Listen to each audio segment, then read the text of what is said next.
Hello everyone, मेरा नाम है आशीष कपूर और आज का हमारा टॉपिक है mutual induction and mutual inductance, the phenomenon of production of induced EMF in secondary coil due to change in current in primary coil is called as mutual induction.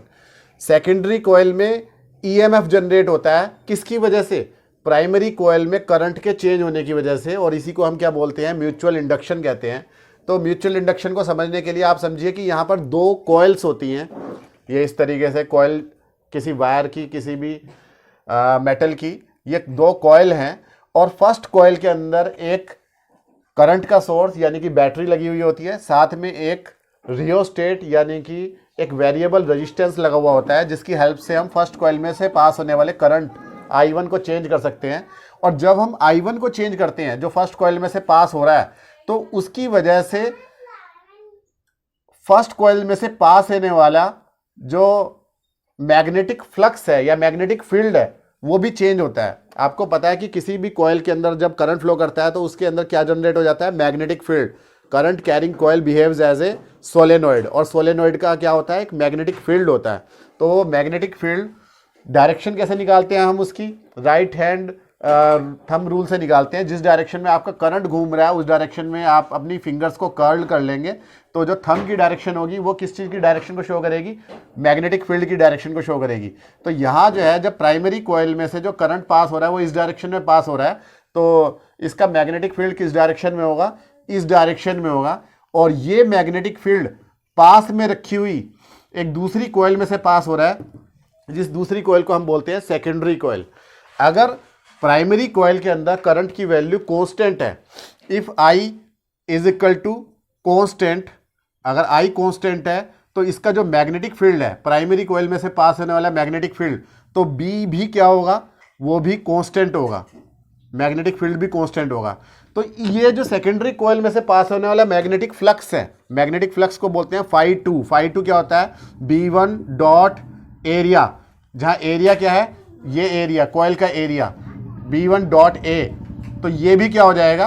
Constant हो जाएगा, बिकॉज हम इस coil के area को तो change कर ही नहीं रहे, हम सिर्फ और सिर्फ मैग्नेटिक फील्ड को चेंज कर सकते हैं, वो भी करंट की हेल्प से। तो आप ये देखिए, अगर प्राइमरी कॉइल के अंदर करंट कांस्टेंट है तो प्राइमरी कॉइल का मैग्नेटिक फील्ड कांस्टेंट होगा। प्राइमरी कॉइल का जो मैग्नेटिक फील्ड है या फील्ड लाइंस है वो किस में से पास हो रही है? सेकेंडरी कॉइल में से पास हो रही हैं। और सेकेंडरी कॉइल में से पास होने वाला जो मैग्नेटिक फ्लक्स है उसे हम φ2 से डिनोट कर रहे हैं। फाई के आगे 2 लगाने का मतलब है सेकेंडरी कॉइल में से पास होने वाला मैग्नेटिक फ्लक्स। तो सेकेंडरी कॉइल का मैग्नेटिक फ्लक्स भी कांस्टेंट होगा, और तब कोई भी इंड्यूस्ड ईएमएफ नहीं होगा, नो इंड्यूस्ड ईएमएफ। क्योंकि फैराडे ने क्या बोला था? जब भी किसी कॉइल में से पास होने वाला मैग्नेटिक फ्लक्स में चेंज आता है तो वहां पर इंड्यूस्ड ईएमएफ जनरेट हो जाता है। तो तब तक तो यहाँ कोई इंड्यूस्ड ईएमएफ नहीं है अगर आपने कांस्टेंट करंट यहाँ फ्लो करा रखा है तब। लेकिन जैसे ही आप इस रियोस्टेट की हेल्प से करंट की वैल्यू को चेंज करते हैं, दैट मीन्स I1 को आप सपोज इंक्रीज कर रहे हैं, I1 इंक्रीज के लिए ये मैंने ऊपर वाला एरो बनाया है। तो इसका जो मैग्नेटिक फील्ड है प्राइमरी कॉइल का B1, वो भी क्या होगा? इंक्रीज होगा।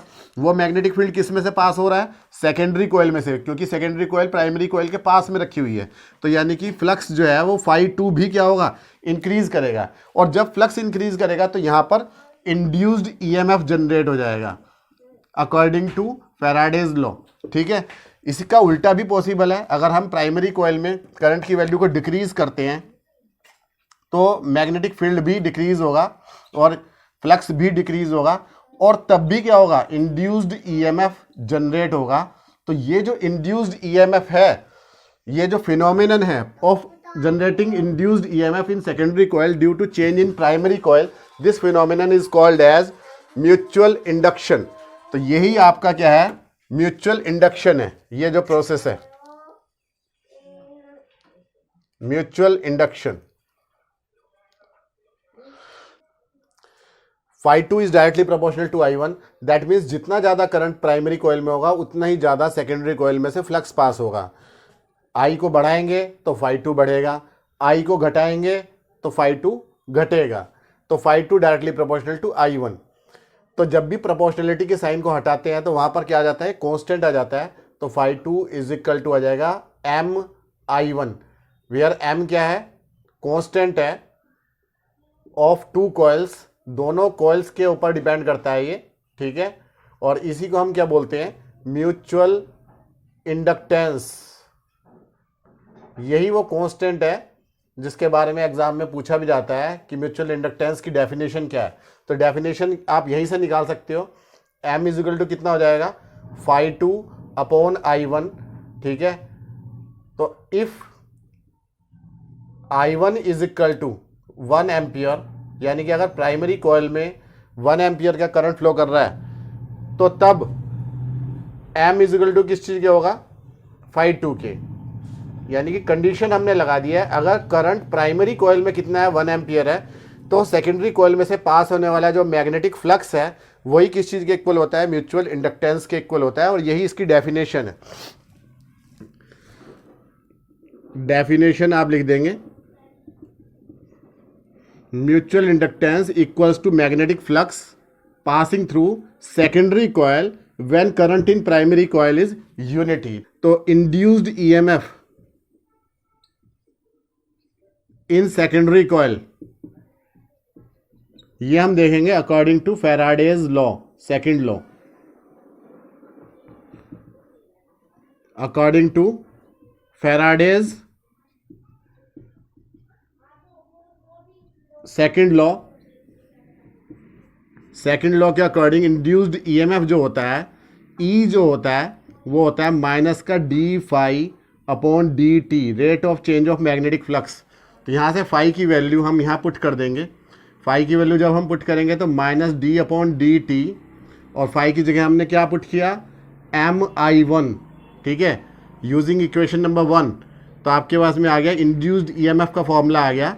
M जो है वो कांस्टेंट है विद रिस्पेक्ट टू टाइम, तो इसलिए वो बाहर निकल जाएगा, minus M DI1 upon DT। तो यहाँ से भी हम M की वैल्यू निकाल सकते हैं, M is equal to E2 upon DI1 upon DT।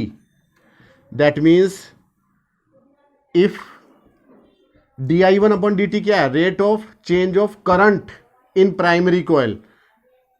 If DI1 upon DT 1 ampere per second है तो M की वैल्यू किस चीज़ के इक्वल होगी, E2 के।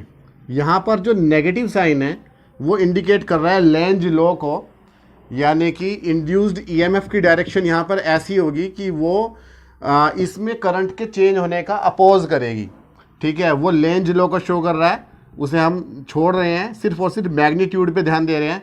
तो M इज इक्वल टू क्या आ गया, E2 upon DI1 upon DT। DI1 upon DT क्या है, rate of change of current in primary coil. और अगर DI1 upon DT 1 ampere per second है तो M की वैल्यू यहीं से देख रहे हैं हम, E2 के इक्वल है। तो यहाँ से एक डेफिनेशन बन जाएगी, डेफिनेशन ये बन जाएगी कि अगर प्राइमरी कॉइल के अंदर rate of change of current unity है तो म्यूचुअल इंडक्टेंस सेकेंडरी कॉइल में जनरेट होने वाले इंड्यूस्ड ईएमएफ के इक्वल होगा। यहीं से हम म्यूचुअल इंडक्टेंस की हम यूनिट भी निकाल सकते हैं। यूनिट निकालने के लिए आप ये देखो कि इंड्यूस्ड ईएमएफ की यूनिट रखेंगे, E2 की रखेंगे, ईएमएफ की यूनिट क्या होती है, वोल्ट, ठीक है, और DI1 अपॉन DT यानी कि एम्पियर पर सेकेंड। तो इसकी यूनिट क्या आने वाली है, थोड़ा सा मैं यहीं पे कर रहा हूं।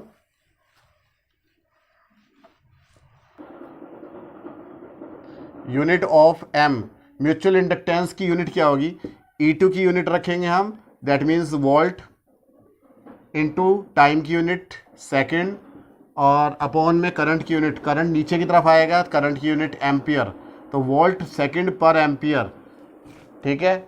और आपको पता है वोल्ट पर एम्पियर को ही हम क्या बोलते हैं, ओम। तो ओम सेकेंड किस चीज़ की यूनिट हो गई, म्यूचुअल इंडक्टेंस की यूनिट हो गई, और इसी को हम बोलते हैं हेनरी। SI यूनिट जो है वो हेनरी है, SI यूनिट, ठीक है, या ओम सेकंड भी बोल सकते हैं, और इसी को हम वोल्ट सेकंड पर एम्पियर भी बोल सकते हैं। तो ये म्यूचुअल इंडक्टेंस की यूनिट है हेनरी, या इन तीनों में से कोई भी है, वो तीनों एक दूसरे के इक्वल है। तो म्यूचुअल इंडक्टेंस डिपेंड किस किस चीज़ पे डिपेंड करता है, M depends on number 1 number of turns के ऊपर, number of turns in primary and secondary coil. अगर हम प्राइमरी और सेकेंडरी कॉइल में नंबर ऑफ टर्न्स को इंक्रीज करेंगे तो उतना ही ज़्यादा म्यूचुअल इंडक्टेंस होगा और उतना ही ज़्यादा इंड्यूस्ड ईएमएफ होगा इन सेकेंडरी कॉइल।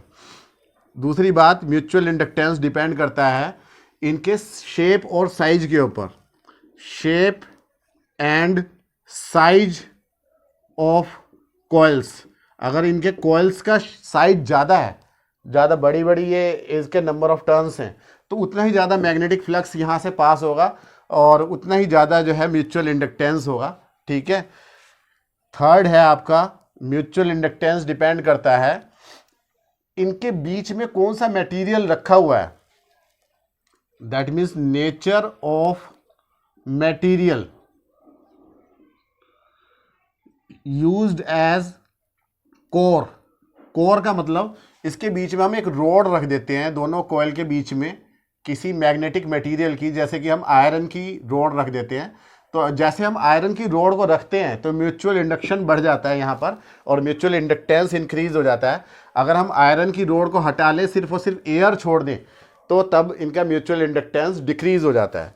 तो म्यूचुअल इंडक्टेंस बीच में क्या मटेरियल आपने डाल रखा है दोनों कोर के बीच में से पास होता हुआ, उसके ऊपर डिपेंड करता है।